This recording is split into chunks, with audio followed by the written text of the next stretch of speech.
আলু হোক বা মুরগি, খোলা বাজারে এখন দুই সস্তা, স্বস্তিতে জনসাধারণ। কিন্তু মাথায় হাত পড়েছে আমাদের দুই চ্যানেল, ইন্ডিয়া পটেটো নিউজ এবং ইন্ডিয়া পোলট্রি নিউজের হতভাগ্য কৃষক সাবস্ক্রাইবারদের। শুধু মুরগি বা আলুই নয়, গ্রীষ্মকালীন সমস্ত শাকসবজি সহ আমের দামও বর্তমানে স্বাভাবিকের থেকেও কম। কলকাতা সহ জেলাগুলির খোলা বাজারে গত বছর যেখানে এই সময় জ্যোতি আলু 30 টাকা প্রতি কেজি দামে বিক্রি হচ্ছিল, সেখানে এবছর 20 টাকা কেজি দামে জ্যোতি আলু বিক্রি হচ্ছে। ব্রয়লার মুরগির দাম প্রতি কেজি বর্তমানে 150 থেকে 160 টাকার মধ্যে। কিছুদিন আগে অবধি ব্রয়লার মুরগির দাম ছিল প্রতি কেজিতে 180 থেকে 200 টাকার মধ্যে। পোলট্রি মুরগি চাষ করা কৃষক থেকে শুরু করে আলু চাষি, প্রত্যেকের কপালে দুশ্চিন্তার ভাঁজ স্পষ্ট। কিন্তু তাতে সাধারণ জনগণের কি আদৌ কিছু যায় আসে? কৃষক তার উৎপাদিত ফসলের সঠিক দাম না পেলে সরকারের কি কিছু করণীয় থাকে? আসুন আজকের এই প্রতিবেদনে এইসব নিয়ে একটু বিস্তারিত আলোচনা করা যাক। নমস্কার, আপনারা দেখছেন ইন্ডিয়া পটেটো নিউজ। চাষিদের লড়াই ক্ষমতার লড়াই নয়, চাষিদের লড়াই ভাতের লড়াই। ভারতের গ্রামীণ পরিবারের 70% মানুষ এখনো তাদের জীবিকা নির্বাহের জন্য মূলত কৃষির উপর নির্ভরশীল, যার মধ্যে 82% কৃষক ক্ষুদ্র ও প্রান্তিক। অথচ যে কোনো ফসলের অতিরিক্ত ফলন হলে কখনোই কৃত্রিমভাবে দাম বাড়িয়ে চাষিদের পাশে কেউ দাঁড়ায় না। লড়াইটা কৃষকদের নিজেদেরকেই লড়তে হয়। এবছর বাংলার আলু চাষিরা যখন হিমঘরে আলু মজুত করছিল, তখন জ্যোতি আলুর বন্ডের দাম প্রতি প্যাকেট 400 থেকে 500 টাকার মধ্যে ছিল। এখন বর্তমানে 350 থেকে 400 টাকার মধ্যে আলুর বন্ড বিক্রি হচ্ছে। তো এখন আমাদের চাষিদের অবস্থা খুবই খারাপ। চাষিদের যখন চাষিয়ে মাঠ থেকে আলু উঠে, তখন খালি প্যাকেটের দাম আপনার 400-450 টাকা প্রথমের দিকে ছিল, লাস্টের দিকে একটু দামটা ডাউন হয়েছিল। তো এখন তো আমাদের স্টোরে আলু আছে, তো আলু এখন মানে দেয়া মানে সবটাই লস। এখন আলু বর্তমানে বাজার যাচ্ছে 300-350 টাকা প্যাকেটের কাছাকাছি আলুই যাচ্ছে, 350 টাকার কাছে। হ্যাঁ, তো বলুন 350 টাকার মতো যাচ্ছে। তো 360-70 টাকাও যাচ্ছে। আলুর কোয়ালিটির উপরে, কোয়ালিটি যেমন আছে সেই হিসাবে দাম যাচ্ছে। তো এই দামে দিলে তো আমাদের সবই লস এখন ধরতে গেলে। আচ্ছা, এই যে ধরুন কিছুদিন আগে আলু ব্যবসায়ী সমিতির যিনি সম্পাদক মহাশয় রয়েছেন লালু মুখার্জি, তিনি সরকারের কাছে আর্জি জানিয়েছেন যাতে 500 টাকা ফ্রি বন্ড আপনাদের মতো কৃষকদের কাছ থেকে সরকার আলু কেনে। এই বিষয়টাকে নিয়ে কি বলবেন? সরকার বাহাদুরকে কি বলবেন? আমরা কৃষকের পক্ষ থেকে চাই যে সরকার যাতে এটা কৃষকদের জন্য এটা দেখে, নাহলে কৃষকদের তো সবই শেষ হয়ে যাবে। কৃষকরা কি করবে? কৃষকদের কাছ থেকে যদি সরকার আলু কেনে তাহলে এটা খুবই ভালো হয়। যেটা দিয়েছে কৃষকদের স্বার্থে, স্যার যে সরকারের কাছে যে আবেদন রেখেছে, সেই আবেদনটা সরকার যদি দেখে কৃষকদের পক্ষ হয়ে, তাহলে সেটা খুবই ভালো হয়। কত প্যাকেট আলু রয়েছে এখন আপনার? আমার প্রায় এখনো 150 প্যাকেটের মতো আলু আছে মন্ডল কোল্ড স্টোরে। মানে আপনাদের বাঁকুড়ার যে চাতরা রয়েছে, চাতরার যে মন্ডল কোল্ড স্টোর সেখানে রয়েছে। মানে ন্যূনতম কত টাকা ফ্রি বন্ডের দাম চান? মোটামুটি 1 লাখ টাকার কাছাকাছি হলে তবু ঠিক হয়। 500 টাকা প্যাকেট হলো মোটামুটি আমার।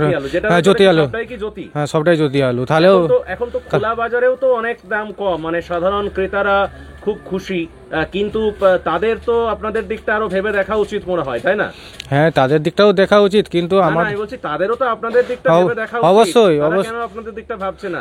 অবশ্যই, কারণ আমরা যদি কৃষকেরা বেঁচে থাকে তবেই তো সেটা ঠিকঠাক হবে। সামনের বছর তো নাহলে কৃষকেরা তো চাষ করতে পারবে না। সবাই তো মহাজনদের কাছ থেকে ঋণ নিয়ে করেছে যে কিছু পয়সা পাওয়ার আছে, তাদের সংসার চলবে কি করে? কৃষকদের সরকারকে এটা দেখা উচিত, অবশ্যই দেখা উচিত। আলুর পর চলুন একটু পোল্ট্রি দুনিয়ার খোঁজ খবর নিয়ে আসি। পোল্ট্রি চাষিরা নিজেদের ফার্মে মুরগি চাষ করেন।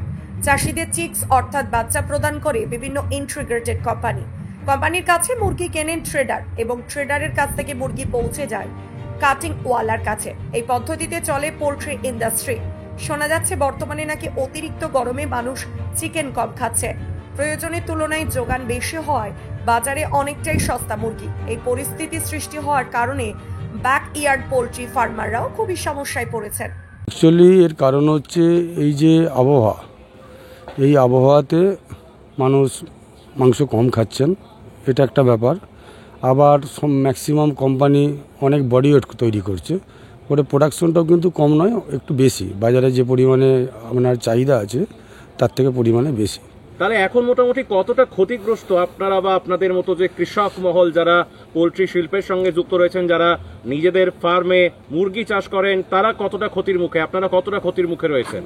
এই মুহূর্তে যে সমস্ত পোল্ট্রি ফার্মাররা নিজেরা চাষ করছেন তাদের প্রচুর ক্ষতি, প্রচুর। মানে ধরে রাখুন 1000 মুরগিতে পাখিকে চাষ করে মিনিমাম তো 35-40 হাজার টাকা লস হবে এখন বর্তমানে। আর যারা ধরুন কোম্পানির আন্ডারে করছে, যারা কোম্পানির আন্ডারে করছে তারা কোম্পানির যেটা আপনার ইনসেন্টিভ মানে জিসি আছে সেটা পেয়ে যাবে ঠিকই, কিন্তু একটা মার্কেটের রেটের উপর একটা টাকা পায় সেটা পাবে না। হ্যাঁ, তো এই পরিস্থিতিতে ধরুন এই রকম বাজারটা এখনো কতদিন থাকবে, মানে বাজারে মন্দা ভাবটা এখনো কতদিন থাকবে বলে মনে হয়? এটা তো বলা খুব মুশকিল, এই কারণেই কারণ পোলট্রি ফেডারেশন রেট ঠিক করে, তো তাদের কাছে সমস্ত কোম্পানি থেকে আপডেট খবর যায় যে বাজারের চাহিদা কীরকম বা প্রোডাকশন কীরকম, সেই হিসেবে ফেডারেশন থেকে রেট ঠিক হয়। তাহলে সেইটা আমি কৃষক হিসেবে বলতে ঠিক পারবো না। এটা সরকারকে কিছু বলতে চান আপনি একজন কৃষক হিসেবে, যাতে পোলট্রির দামটা বৃদ্ধি হয় বা কোনোভাবে যদি এইটার দিকে নজর দেওয়া হয়? সরকারকে এই কথাটাই বলতে চাই যে সরকার যদি বা ফেডারেশনকেও বলতে চাই যে ওনারা সরকারকে একটু ভাবাক যে ইলেকট্রিক বিল নিয়ে। এই কথাটা হয়তো আমি আগেও অন্যান্য অনেককে বলেছি যে আমাদের ওয়েস্ট বেঙ্গলে পোলট্রিকে বলা হচ্ছে এগ্রিকালচারের মধ্যে, কিন্তু এগ্রিকালচার হিসাবে ইলেকট্রিক বিল আমাদের আসছে না, আমাদের আসছে কমার্শিয়াল হিসাবে। তো এইটা ফার্মারদের খুবই মানে একটা কস্টলি জায়গায় চলে যাচ্ছে। আজকের দিনে ম্যাক্সিমাম ফার্মাররা চিন্তাভাবনা করছে ওয়েদারের সঙ্গে মানিয়ে নেওয়ার জন্য যে একটা ইসি ফার্ম করি, কিন্তু আবার দ্বিতীয়বার ভাবছে যে না ইলেকট্রিক বিল যে হারে আসবে তাতে ওই 10 টাকা 11 টাকা ইউনিট দিয়ে আমার কতটা লাভজনক হবে। তো ইচ্ছা থাকলেও তারা ইলেকট্রিক বিলের জন্য অনেক চিন্তাভাবনা করছে, অনেক ফার্মারই পিছিয়ে আসছে। তো এই জায়গাটা আমি ফেডারেশনকে বলতে চাই আপনারা একটু সরকারকে ভাবান, কারণ আমাদের প্রতিনিধি আপনারা, ফেডারেশন আমাদের প্রতিনিধি। তো ফেডারেশন যদি সরকারকে এটা নিয়ে ভাবায় তাহলে আমার মনে হয় আমরা উপকৃত হতেও পারি। বিগত বছরের ইতিহাস বলছে অত্যাধিক গরমে প্রতি বছরই এই সময় নিত্য প্রয়োজনীয় খাদ্য সামগ্রীর দাম কম থাকে।